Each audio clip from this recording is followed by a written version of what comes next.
Hello everyone and welcome to a brand new Let's Play called Roman's Christmas with your host Fallenwolf. So, this is gonna be an interesting one. Ironically enough, since it is already Christmas, well, it's the holiday season. It's holiday season. It's close to Christmas time. All the gifts and giving and lots of waiting in line for stuff that you're trying to get for other people. But with all that aside, I'm gonna put you play. Like I said, this is Roman's Christmas. It is actually a VN kinda, but it's more detective game. I thought this was different. So I got this months ago, like months and months ago. I think I bought this for. It's I believe it is $10.99. It is $10.99, which is fantastic value for this VN. I've played a bit of it, so just giving you a heads up. I've beaten the first two cases. And I beat the first two cases, and after that, I realized how much I liked it. Now, I had this for months, and I didn't really play it until recently, when I was looking through my, my Steam library. I really like this game. I think it's good.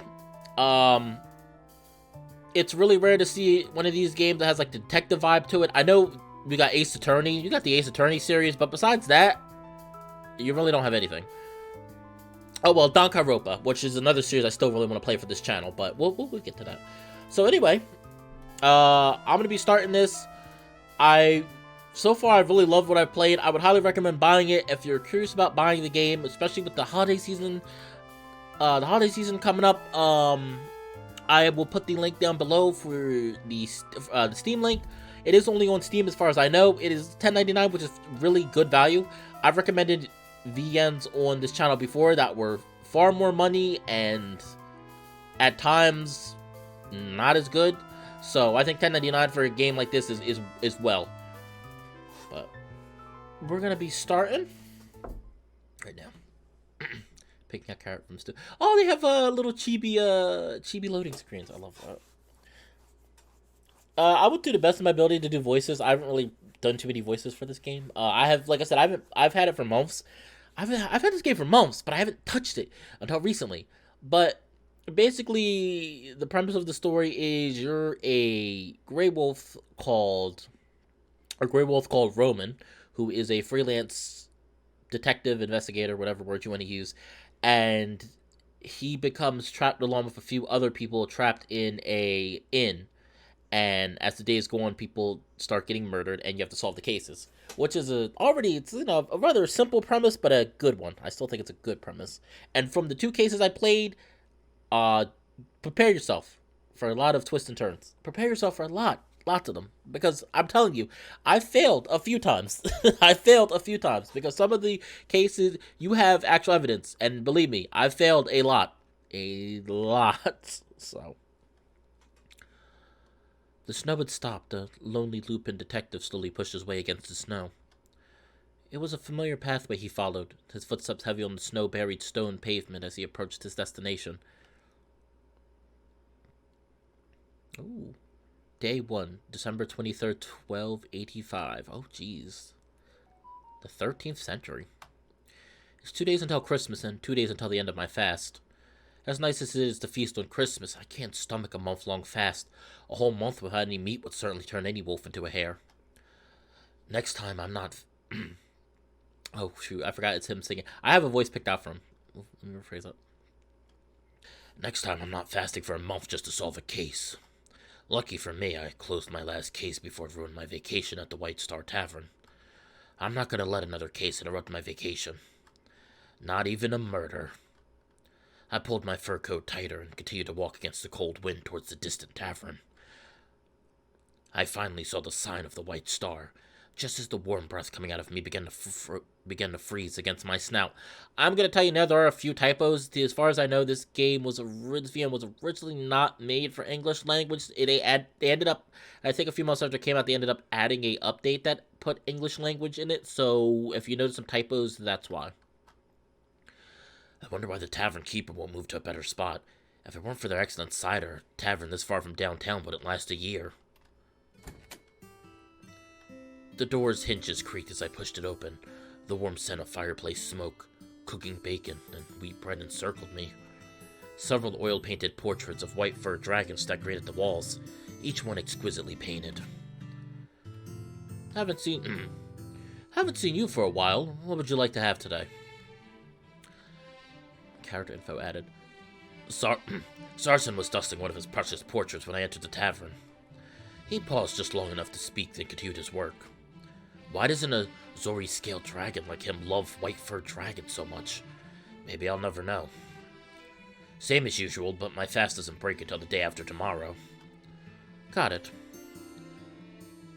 Sarson put down the duster, then wiped his hands off a cloth at the counter before grabbing a beer mug and making his way towards the cellar. I hung my coat onto the hat stand and sat beside the fireplace to warm myself up. What a coincidence to meet you here.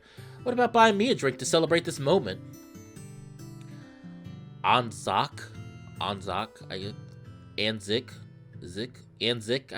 go with Anzik. Anzik must have heard me come in and rose from the corner to approach me, bringing his loot with him. He's a bard, but one without a patron to support his artistic career. He is also something of a detective fanatic, though I doubt if he has the necessary talents to actually be one. Nowadays, he travels between taverns to sing for his supper, all while hoping to find some rich noble patron who will appreciate his talent and shower him with wealth. Oh, what a coincidence. I'm flattered that Roman the Great Detective still remembers me. I never forget a guy who can distract me every time when possible. Not on purpose, but still impressive. Of course I do. You left such an impression on me last time, when I was trying to solve that case and you... I'm really sorry about that, please, no! Anzik fled, clutching his loot. Great, saved a pint for myself. It's almost dinner time, but there's no other customers here. Is it because of the heavy snow? I'm starting to feel thirsty after staying by the fireplace for too long. What's keeping Zarzan from bringing up the booze?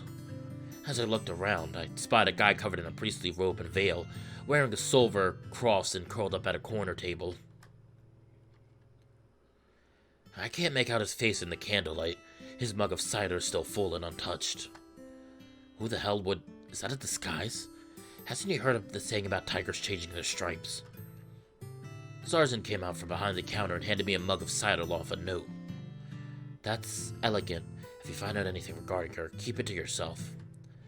Her? Whatever. I've seen stranger things. I shoved the note up my sleeve, drank a gulp of cider, and purposely let out a loud belch. I relaxed in my usual chair, enjoying myself in the quiet and familiar atmosphere of the White Star Tavern. Looks like we're the only people here tonight. The logs in the fireplace were making tiny crackling sounds. Zarzan sat behind the counter, reading the cookbook his father left him. Anzik was playing his flute. Halligan had gone upstairs a while ago. Maybe I'll live here after I retire, if I have the money. Assuming the White Star keeps its comforting atmosphere till then. Come to think of it, what should I do to kill the time before dinner is served? I brought a book called A Brief History of Apollyon with me to do some reading during my vacation. Although I don't really think this little book can tell me anything about my homeland I don't already know. I could also check out White Star's special Christmas menu. I can't have any meat for another 2 days, but a glimpse of a good menu and a little bit of imagination won't break the rules. Maybe I'll just take a nap. I could use a good nap after losing sleep for almost a month. What should I do before dinner? Take a nap. A brief history of Apollyon. Or look at White Star's menu. I feel like looking at the menu is gonna make Roman more hungry. So let's read the book. Might as well do some serious reading. I took out the book, A Brief History of Apollyon. I borrowed from a crime scene from my bag. It's a cheap little book, printed with movable type printing and distributed among the citizens of Apollyon. I'm gonna say Apollyon. The king believes that if the citizenry know more about the country's history, they'll be more loyal.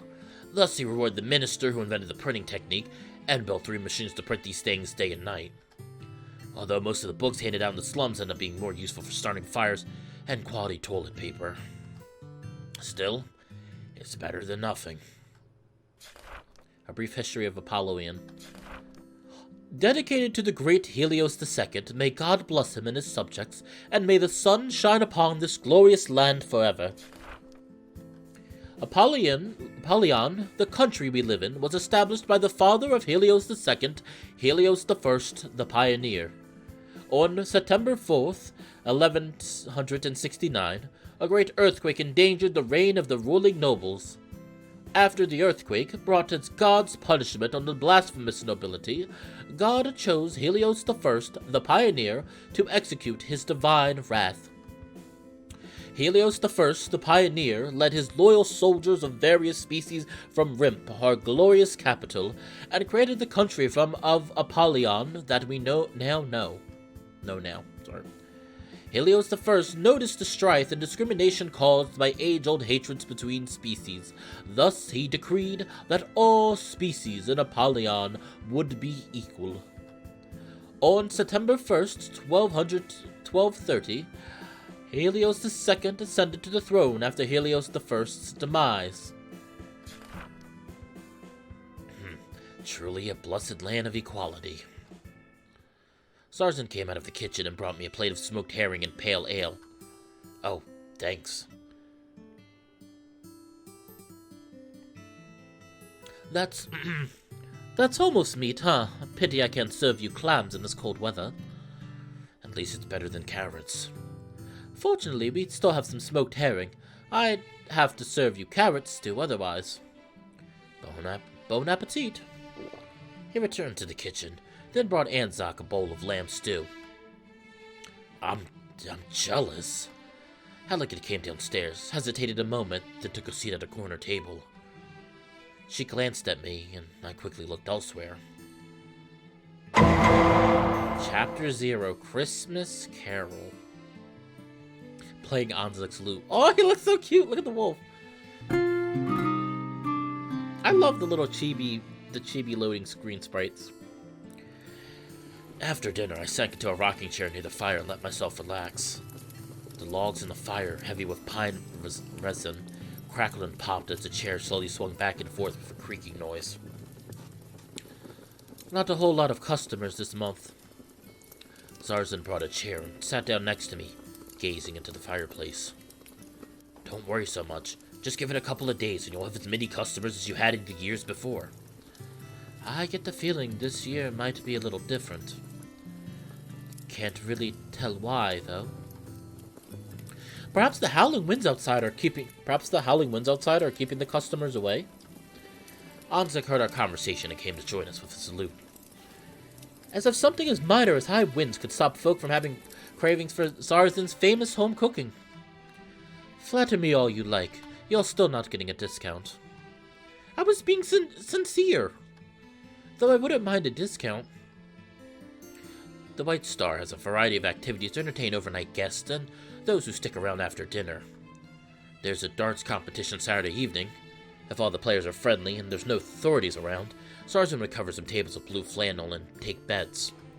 I doubt anybody like that would be out in this weather. I elbowed Zarzan quietly and gave him a wink. Not tonight. He glanced toward Elegant before whispering to me with one hand hiding his mouth. After all, we don't know her that well. Let's hold off on the gambling for the time being. Well, if you think of something else, let me know. I'll see if I can keep myself occupied. What would you want to do tonight? Let's talk. I'm going to talk to Elegant. By the way, I don't know Elegant very well. I'll ask her quietly when Anzac won't notice. I walked towards the round table as she was sitting at before pulling out a chair and taking a seat and offering my hand. Hello, I'm Roman. I waited for Elegant to reach out for a handshake, but it seemed she didn't want to. My right hand hovered in the air as awkwardly as the silence. Hello. I apologize if I'm disturbing you. I was about to push my chair away and end the embarrassing conversation before it started, but paused as she motioned for me to stay seated. She looked me up and down slowly. I could almost feel the weight of those lake blue eyes through that thin veil. As a detective used to observing others, I know how uncomfortable it is to be examined so thoroughly by such a sharp and intense gaze. You are on good terms with the owner of this tavern, are you not? Well, you could say that, but how can you tell? The way you pass information is too obvious. I felt naked. It was like her eyes were peering through me and into my soul. You need not fret. I do not care about your business. I would imagine a detective like you has more than a few informants. I didn't notice until now that I was involuntarily biting my left thumb. It's a nervous tic I've had since I was young. I still haven't managed to break the habit. No need to be polite. Just tell me why you came to me. Well, if you insist. Relieved, I unclenched my fist and took out my handkerchief to wipe the sweat from the pads. Actually, I came here to ask, Reese. May I ask what your species is? I am a feline, can you not tell? Or has the great detective been dazzled by my looks? There was a teasing glitter in those blue eyes under the veil, like a particularly clever child who just fooled a teacher. Shame on me. At this moment, Anzak suddenly came up. Still deep in conversation, are we?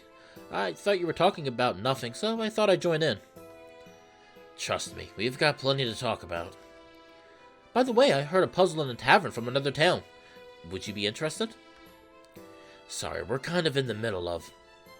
What's the puzzle? Elegant seemed interested, taking her mug and sitting down with Anzak by the fire. Playing a puzzle game again, Anzak.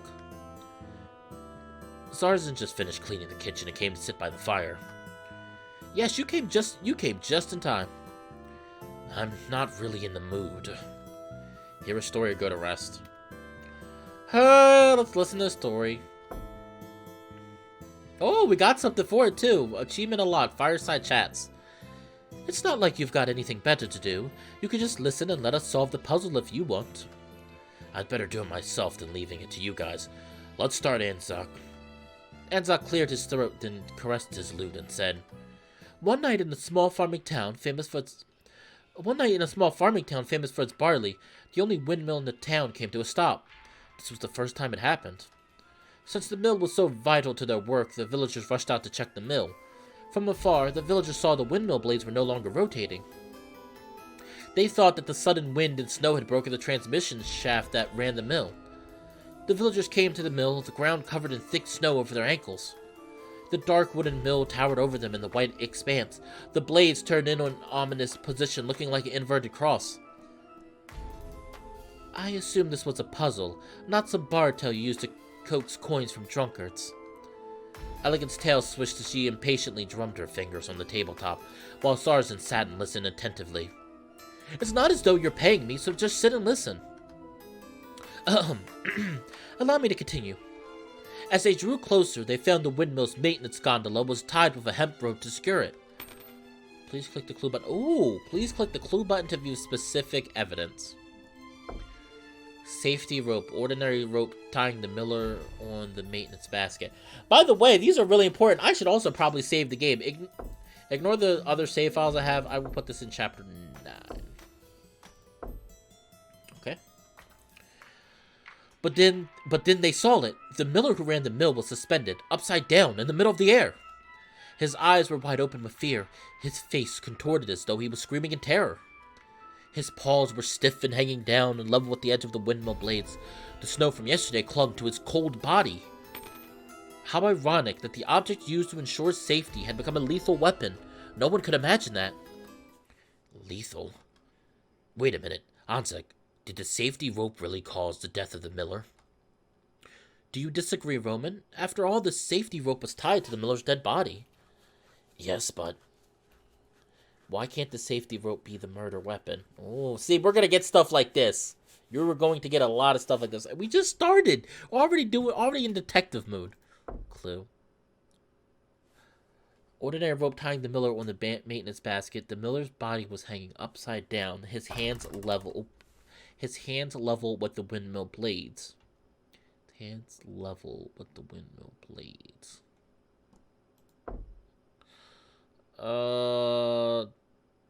Tied to the ankle? It can't be deadly if it's tied to the ankle. Is it like that sport from overseas? What do they call it? Bungee jumping? Correct. A safety rope is typically tied to the ankle or waist. Considering the position of the body, the only possible way was tied to the ankle. That is indeed true, but there must be something that killed the miller. We can discuss that next. Go on then, Anzok. As I was saying, the miller had died in the windmill, where he had spent his nights and days. The local police initially determined that the old miller was trying to repair the windmill while he was drunk. He had slipped, lost his footing, and falling from the repair gondola. However, the cause of death was still unclear, though his head might have struck the windmill.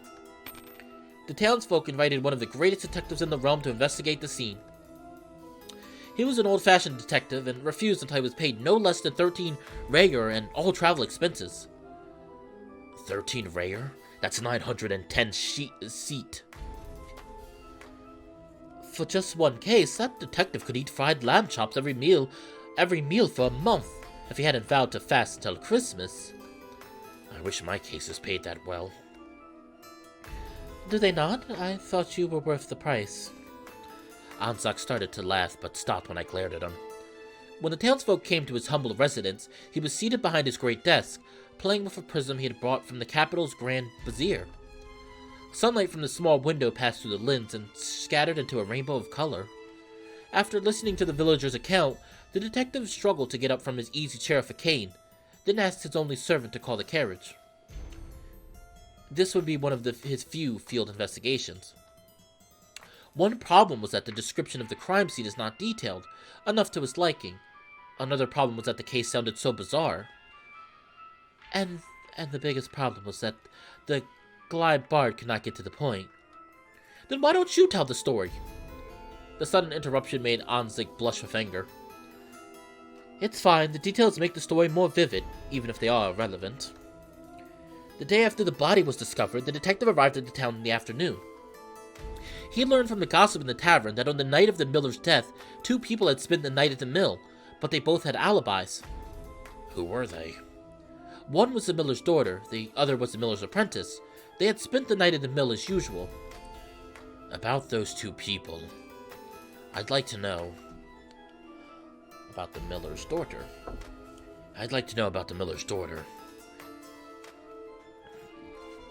Elena,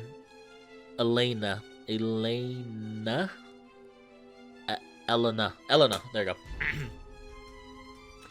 Elena, the miller's daughter. She's 16 years old and a gray wolf. She had no shortage of suitors in the town, and even caught the eye of a few local nobles. And not just because of her father's wealth, she was also renowned for her beauty. She had been the dream girl for every bachelor in the town since she was 14 years old. She had a good relationship with her father, or at least other outsiders thought so. I would also want to know... Let's talk about the apprentice. What about the miller's apprentice? The apprentice's name was Hans. He came to the mill from the next town 8 years ago. At that time, he was just 10 years old and all alone in the world. No parent could be so cruel if it weren't for money. Fortunately, the miller treated him well. The apprentice was also very clever. He always seemed to be able to succeed, no matter how complicated the miller's orders. Recently, there was a rumor that he had a close relationship with the miller's daughter. Let me think. Go on, please. I have to say those 2 caught my interest. Please go on. What about the miller's reputation? The miller had lived his entire life in the town and had no enemies. He was well regarded by the townsfolk. His wife died of peripheral fever shortly after she gave birth to Elena, and he had lived as an old bachelor ever since. He had several drinking friends who he'd meet with in the pub almost every night after supper, drinking and talking until the tavern closed. It sounds like some of the tavern's regulars. Some folk at the tavern provided the detective with additional information. The miller had been extremely generous recently, and one day he had bought everyone in the tavern a round of ale in celebration. That's all the information on those present.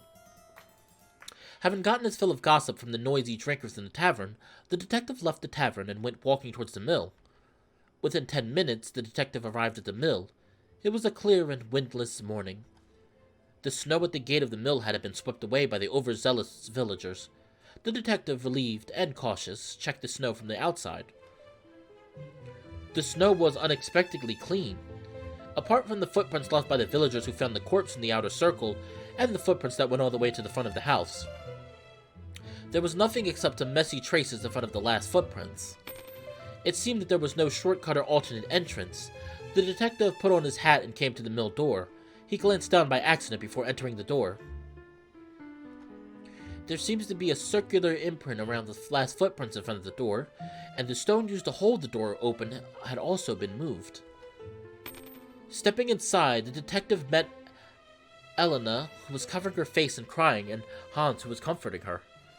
The body of old Miller was still hanging on the window mill, swinging like a pendulum in the wind. Do you want to listen to her testimony first, or go straight to the scene? Hear the testimony, or investigate the scene. Listen to testimony. Hear the testimony. Perhaps you should investigate the scene first, in case something gets destroyed later. Not to mention, the witness does not seem to be emotionally stable. Maybe you should listen to her, even though she is the glare coming through Elegant's veil should have set Ansek on fire, so he shut his mouth tactfully. The detective first went up the stairs to check the scene of the death. Ansek quickly sketched something on a piece of paper and handed it over. The mill is divided into 3 floors and is about as tall as 5 people. Between the maintenance gondola on the 3rd floor and the window on the 2nd floor is a connecting shaft between the fan blade and the mill. Just let everyone know now, yes, every case is this detailed, and, I understand if this is not your thing. I just thought it was something different. It's something different. We need some adventure in here. We need some adventure in this channel. So I was like, let's do Detective Mystery, because Detective Mystery is freaking fun sometimes. The maintenance gondola is extremely narrow and long, and about as wide as an adult's foot. There was a layer of snow on it, but no footprints. 2 ropes were tied at the railing of the basket. The left part was covered with snow like the other parts of the railing, and there was no snow on the right part. The detective leaned against the railing and looked down.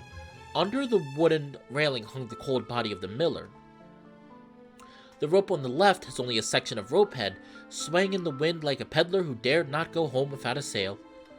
As he tried to lean out further, the railing creaked under the pressure. The snow fell from the inclined railing, falling and disintegrated in the air. The detective's biological instincts kicked in, his fur bristling involuntarily. He pulled back quickly and turned to check the situation at the entrance, putting his right hand inside his coat and grasping the dagger he kept to defend himself from villains. It was a gift from his first love. Every time he held the dagger, it reminded the temperature of her palm on that fateful day. Are we listening to a love story or something? Please, one elegant is enough. The detective turned around and found nothing behind him. He went downstairs quietly and found that the 2 of them were where they were, as if they had not moved. He went back to the 2nd floor and looked up from the window. Above his head was the rotating shaft of the windmill blade, which gleamed black from grease from the daily rotation and maintenance. The shadow cast by the rotating axis hit the detective's face, which gave him a very uncomfortable feeling. As though he was some prehistoric hunter, shuddering in terror at the sight of some giant beast. The gears of the windmill were exposed, about 30 centimeters away from the upper eaves of the windows. The triangular teeth were distributed around the rotating shaft. The detective put his hand in his coat pocket and gently ran his thumb across the edge of the prism he carried. Something came to his mind. The detective looked out of the window again. The lowest gear groove seemed to be more worn than the others. He went back to the 1st floor, passing by the living room and straight into the kitchen. The oven seemed to have been used recently, and the kitchen filled with a mixture of the pungent smell of charcoal and the delicious grain smell of barley bread. He opened the oven and flicked the ashes with a stick. The shape of a piece of charcoal in the ashes reminded him of the prism in his pocket. Like a wedge. Having gathered the necessary evidence, the detective returned to the living room to question the witnesses. Noticing the detective's approach, Elena sat upright with Hans as support, her eyes drooping. She was dressed in a light blue nightdress. Her eyes were red and swollen, her facial fur was combed, and it was easy to see the state of disorder despite her attempts to cover it. Anzik had coughed a few times, and when he spoke again, it was in a higher, feminine voice. Welcome, Mr. Detective. I assume this visit is related to my father's death. It'd be nice if you could talk this way more often. It's really hard to speak like this. Come on, show us your dedication to your craft. It took the detective about 10 minutes to persuade the apprentice to go upstairs with his servant, lest one of their testimonies influence the other. After formally introducing himself and some brief preparation, the detective asked her to tell the story of that night. The testimony of Elena. Yesterday after dinner, my father went to the tavern as usual. I finished my housework after about 8 o'clock. It was about 2 hours before my father came back. Nothing seemed strange.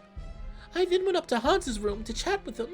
2 hours passed by and we didn't realize that my father had yet to return as normal. It wasn't until around 11 o'clock that we realized how late it really was.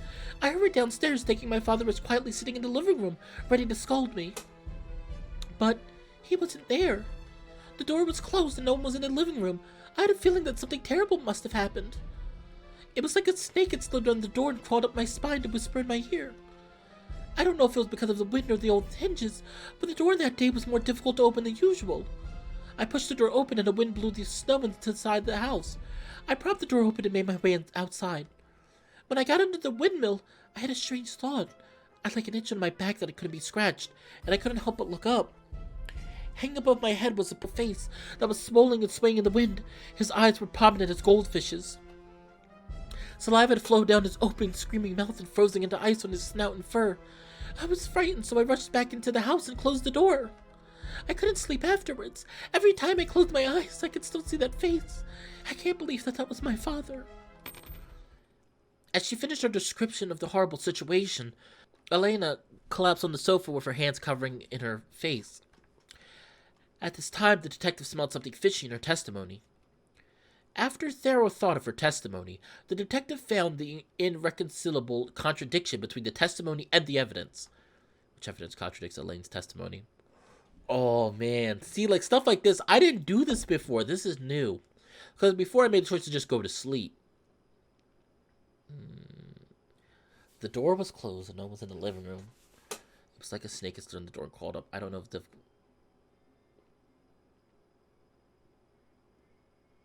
door that day was more difficult to... Oh, the door that day was more open and difficult... Oh, the door was more difficult to open that day. I think... The stone for easy access had been moved. Was this it? It's too fishy. I'm sorry I skipped over that. There were footprints in the outer ring. In front of the last footprint was a jumble of tracks. There was. Circular imprints around the last footprint in front of the door.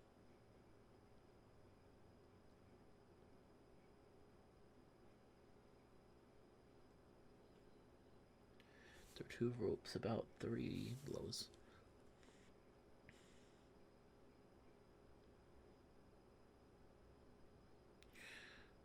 The coal. I have to save. See, it is possible. I told you, it's really this video can be a little tricky at times.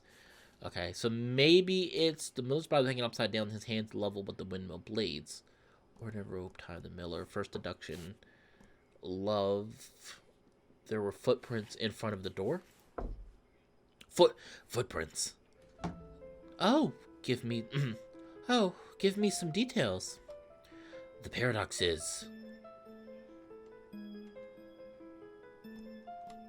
Elena will destroy footprints. If Elena had gone out, she would have certainly stepped on the miller's footprints. But we established the only footprints on the scene were the one set that goes straight to the gate of the mill, and there are no other footprints like them. In other words, Elena didn't go out at all. Yes, but we don't know the motive until the next inquiry. After all, contradictions can't just be based on conjecture. The detective tidied his sleeves and carefully pointed out the errors in Elena's testimony. Objection! Is it Elena? I guess it is. As I recall, Miss Elena, you just said you went out to check outside, Miss Elena. Yes. Then why is there only one set of footprints from the outside of the house to the gate of the mill? Well, I must be so scared that my memory's confused. Let me start over. The testimony of Elena the First corrected. Yesterday after dinner, my father went to the tavern as usual and went upstairs for Hans to chat. 2 hours passed by and there was no sign from my father's return. I went downstairs around 11 and found that he had not come back. I opened the door and my father's distorted head appeared as the body swung outside. I was so scared that I ran back to the house and closed the door. The scene was so frightening that my memory was confused. That night, every time I closed my eyes, that horrible face would pop up. I couldn't sleep at all. As long as a lie is told, more lies are bound to be used to cover it up. It's a pity that even the most talented folk can't make up every lie perfectly, let alone under such pressure. Miss Elena, there's really no need to hide anything from me. Even the detective saw through the lies she made up this time. Which evidence contradicts Elena's testimony? There were footprints. The stone. Maybe this one? Think before you speak. I told you, this game can be tricky. They really want you to think. The lowest notch is badly wounded. Circular imprints? Oh. Okay, so it's not that one. Damn it! The Miller killed soon after he returned home. The body had no wounds. He may have accidentally slipped and fell. The miller's door seemed to have a special bond with the miller's apprentice. Footprints. There were footprints in the outer ring, one of which reached the door. Footprints? Footprints! Oh, what's with the footprints this time? Isn't it? Oh my gosh! I told you! This game kills me! Oh, right. Alright, we're thinking. What are we trying to figure out? What am I, the great detective Fallenwolf, trying to figure out? Open the door, my father's distorted home. Okay, so the new one is... Her father went to the tavern as usual.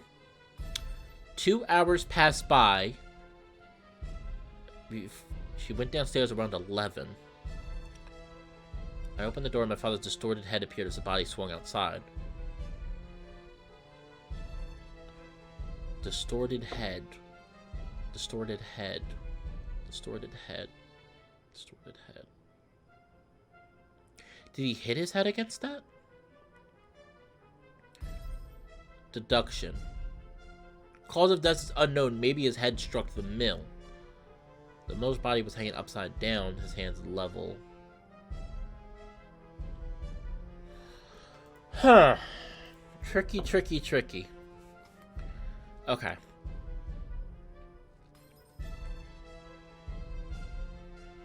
I opened the door and my father's distorted head appeared as the body swung outside. I was so scared that I ran back to the house and closed the door. 2 hours passed by, there was no sign of my father's return. Oh, wait a minute. I think I know what it is. The miller went to the pub and... Cause didn't we... No? I thought I got a clue that said what the miller... It wasn't very narrow, covered, but there was no footprints. There were 2 pieces of tied to the railing. There was no footprint. There was 2 pieces tied to the railing. One on the left with snow, the other on the right without. Which is slightly higher than the doorway. The mill? The structure of the mill contradicts the testimony. Here we go. I think. In what way? There we go. Yes, I did it. The rotor of the windmill is between the 2nd floor window and the 3rd floor. The length of the fan blade should not reach the door. You're close. Damn. Oh my gosh. No! Ah! It's all there, black and white, clear as crystal. You get nothing. You lose. Good day, sir. The corpse position? It's the position of the body. There we go. Oh my gosh. I thought, oh my goodness, I told you. How could Elena see his head in the door if the miller's paws were even with the windmill's blades? Elena saw what she should not have seen, only because she was actually out there and cleaned up her footprints when she came back. Not to mention cleaning up her... that was Elaine, by the way. Not to mention cleaning up her footprints is suspicious. Why would you need to clean your footprints if you're just a witness? Perhaps she panicked and did something that would implicate herself accidentally. Or the whole scene she described was just some sort of delusion. That could be true. Fortunately, it's only a puzzle. If this were a real case, it could never be solved. I'm just confused. How long will it take for you to figure out? If you cannot get your ideas into shape, then you should probably stay quiet. As you said, you saw the face of the deceased in the door. This is definitely impossible for you with the current position of the body.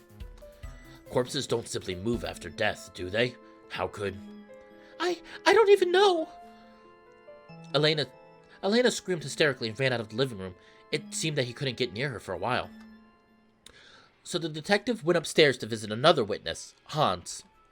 The detective saw Hans upstairs. He was wearing a soft hat, a burlap jacket, and brown linen trousers. The dark gray eyes under the brim made the detective uncomfortable for some reason.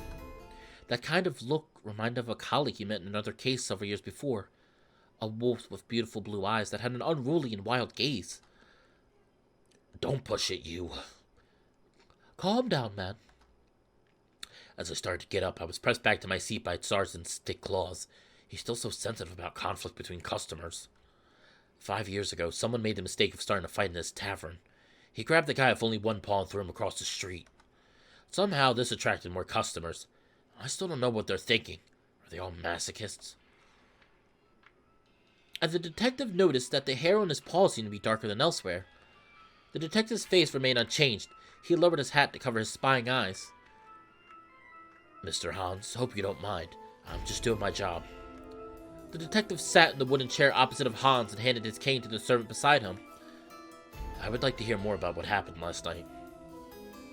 So straightforward, Mr. Detective. Well, I sure will try my best. The testimony of Hans 1. Yesterday after dinner, like every ordinary night, the miller went to the pub to pass the time. Elena and I stayed at the mill to watch the house. We stayed in the room until 11 o'clock, then found out that the miller didn't come back at his usual time. Elena went downstairs to check while I hurried back to my room. It wasn't long before I heard Elena screaming downstairs and the sound of the door being slammed. I went downstairs and saw Elena plump and slumped on the ground. I took her back to the room. She told me off and on about what she saw outside the door. I stayed at her bedside all night to keep her company. Okay, just one question. Is there anything suspicious?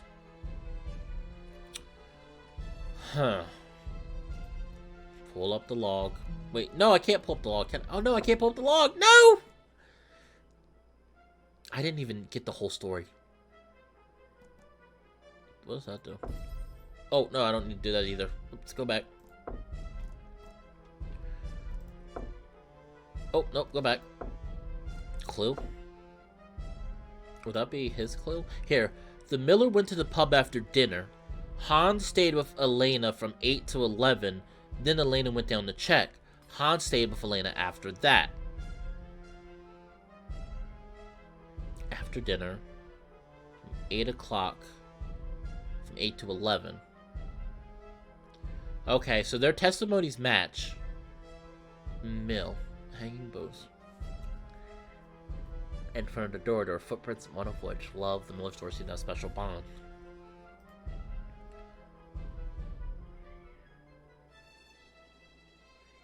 The bang? Here we go. Let's see.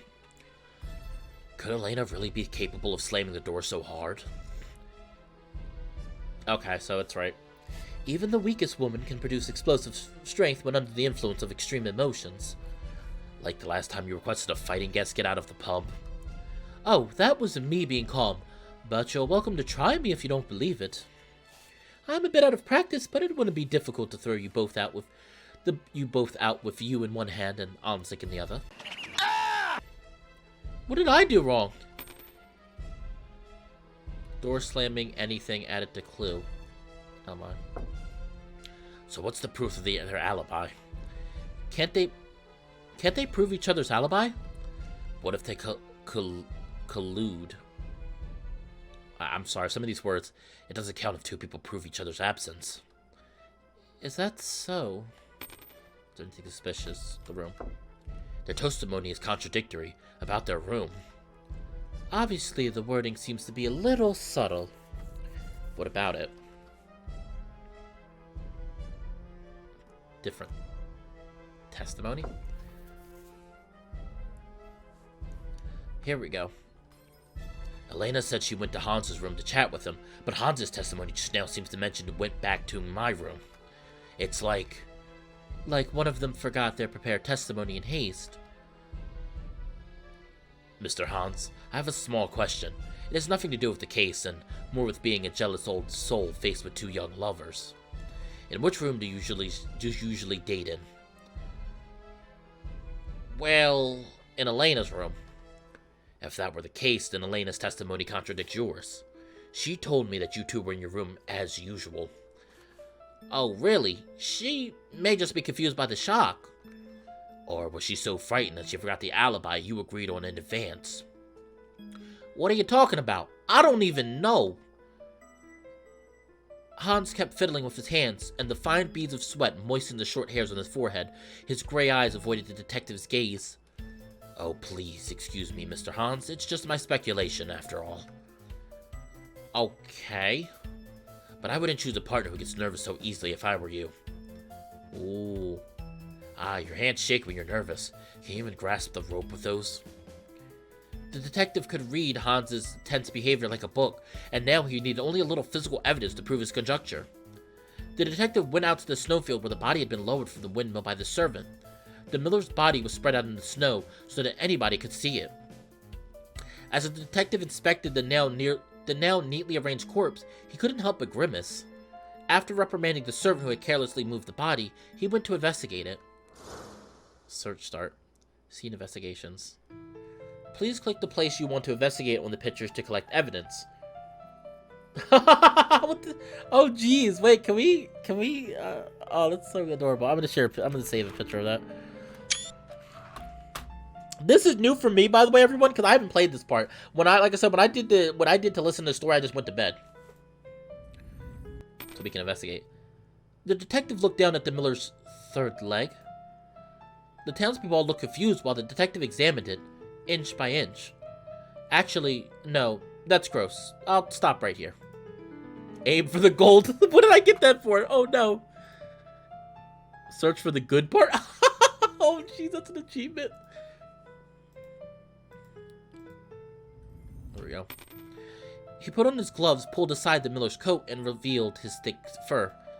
He could feel the liquefying fat under the miller's skin. The miller looked quite plump, thanks to his wealthy life.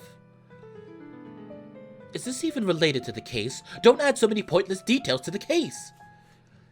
Who knows? Perhaps it may be relevant somehow. The hands. The detective looked at his curled up fingers and found gray fur inside his nails, which matched his own fur color. Under the miller's fur on his chest, there were scratches. The detective looked closely at his face. He was scared by the dead miller's twisted face, even though it wasn't his first time seeing a body. The miller's wide-open eyes were growing cloudy and lifeless. His wrinkles were getting clearer due to his stiff facial muscles. His mouth stayed shut, but silent feels to escape from it. He had been greatly frightened. The miller's fur remained fluffy, with no sign of strangle marks. I have to kind of click around. I wish there was the rope. There we go. The miller's ankle was tied with safety rope, cheap but reliable. The knot was a hangman's noose. And now he plans to sell us rope. I'm not a merchant! He got up and finished the search, and now he knew what had happened. And now, let's put the pieces back together. Wait, there's still a lot of questions to be solved. Didn't you take notes for the evidence? Take a good look. It seems that the main problems with this case lie in the cause of the miller's death, the weapon that killed him, whether he was murdered, and the killer's motive. The process of how the case happened is also noteworthy. If it's impossible to confirm the sequence of events, we should focus on the factors that change with time, such as weather. Quick Q&A. Please click the mobile icon to answer questions. Ooh. Ah! weapon. What's your opinion on the murder weapon? What's the murder weapon?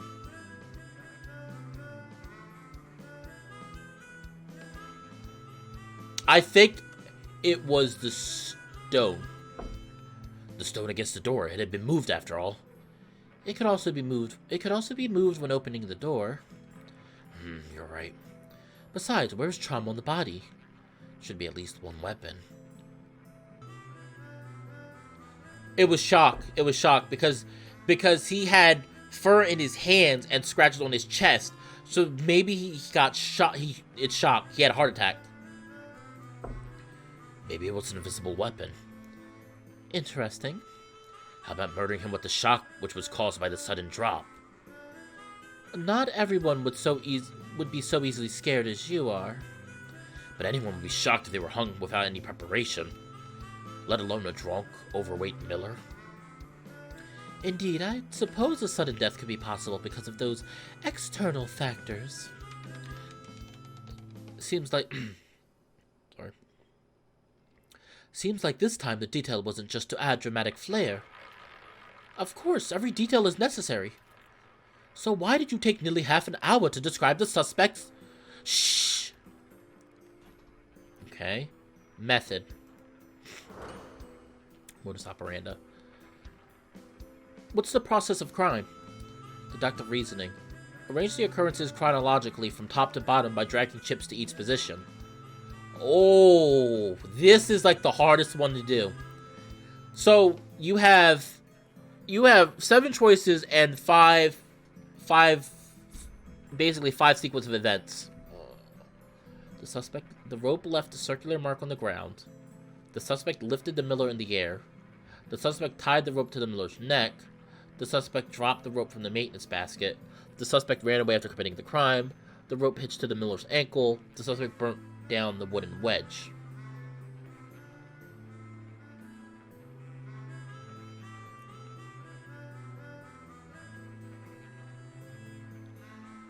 Huh.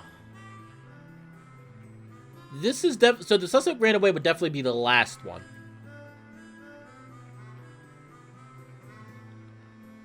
The suspect lifted the miller into the air.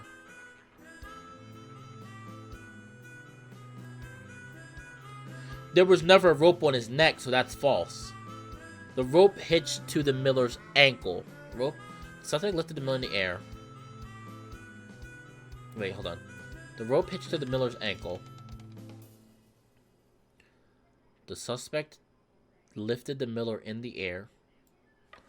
The suspect dropped the rope from the maintenance basket.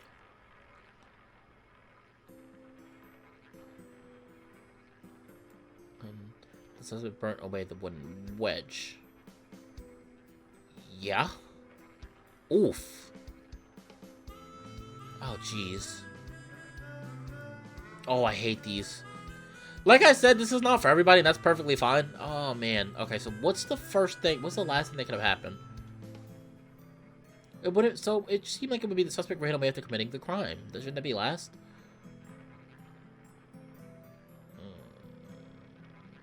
The rope left a circular mark on the ground. The suspect lifted the miller into the air. Okay, let's relook at what happened. The miller was killed soon after he returned since he was still in his coat. Blah, blah, blah, blah, blah. He may have actually slipped and fell. The stone used to hold the gate. Okay, so he burned the wedge. There was a wedge-shaped piece of coal in the oven. Oh, this is last.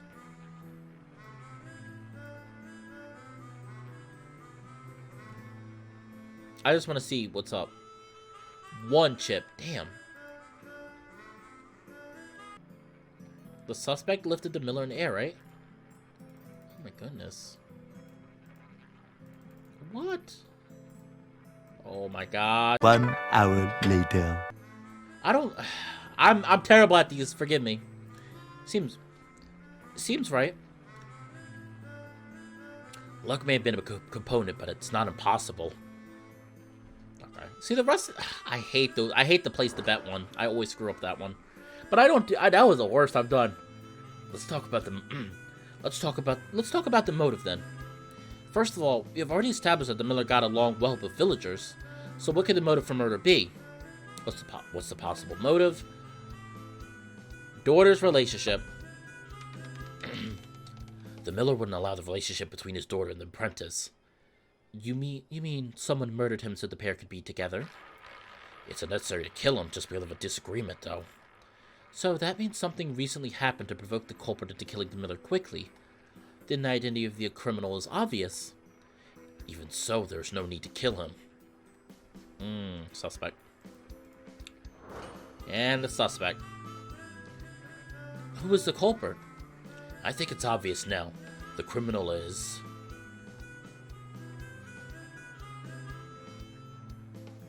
I think it was both of them. It was both of them. Yep. There we go. It was both of them. Yep, they share the common benefit, and the operation of the trap needs cooperation. So, both of them murdered the father. Then the whole picture of this case is crystal clear. How come you're so excited since you're the one who solves the puzzle? I'm just excited to see you work, okay? So the whole story of the case is... Case playback. The miller was a nice guy, but he was particularly picky about his daughter's relationship, especially her relationship with his apprentice. But even he couldn't stop their love from blossoming. The two young people seized every moment they got to be together. And this situation had been going on for a while. As eager as they were to be open with their relationship, they couldn't bear the miller's denial of their love any longer.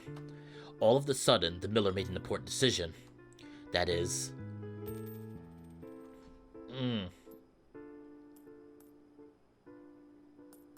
The miller betrothed his daughter. The miller had picked out a satisfactory candidate among his daughter's suitors and announced his decision to her. The miller thought he had arranged a good marriage. Naturally, his special generosity made his acquaintance at the tavern extremely enthusiastic. Which is why they decided to kill the miller that night.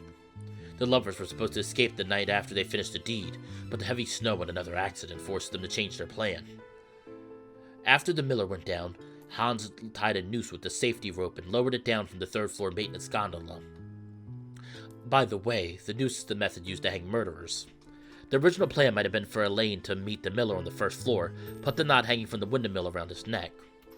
Then Elena sent a signal to Hans and let him pull up the rope to hang the miller. But even the calmest people may make a costly mistake when they kill for the first time.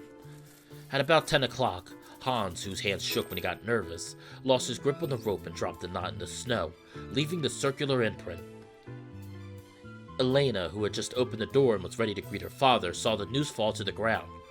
She probably went to warn Hans to take it back, but the miller was already close by then. It would attract the miller's attention if the rope was pulled back up. The murder attempt should have failed by that point, but by sheer coincidence, the miller took a wrong step that changed the whole thing.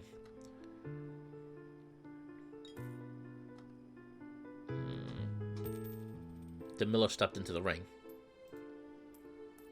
He stepped into the noose by accident. At that time, Hans had just grasped the rope outside the maintenance gondola. When the miller's paw moved forward in the snow, the rope was pulled. Hans felt the pull and instinctively pulled up the rope according to the original plan, pulling the miller up by his ankle. The miller fell in the snow before he was pulled to the air, leaving the messy marks in front of his footprints as he struggled. Hans hugged the miller in the air, dared not to let go of the rope and let him struggle in the air. After a while of struggling and cursing, the face of the miller changed from red to purple, and as more and more blood rushed to his head, his movements became weaker and weaker until they stopped. Elena and Hans wanted to escape after this comedy of success, but finally decided to disguise the scene as if the miller had accidentally died and plant their testimonies. After all, as long as they could get rid of the suspicion of murder, they could inherit the mill. The reward for taking such a risk was extremely good. Hans tied the safety rope to the maintenance gondola, pretending that the miller had tied the rope himself. However, it had snowed by that time. The rope tied to the fence pushed the snow off. Therefore, there was no snow on the right side. He also stuck a wooden wedge in the windmill gear and made the windmill stop spinning. As the distant villagers saw the windmill stop, they would naturally think that the miller accidentally fell and died while repairing the windmill. The morning the detective arrived was sunny and windless. The windmill wouldn't spin even without the wooden wedge stuck in. This was his chance to throw the wedge into the bread stove and destroy the evidence. Then all he needed to do was just go back to the room and wait until dawn.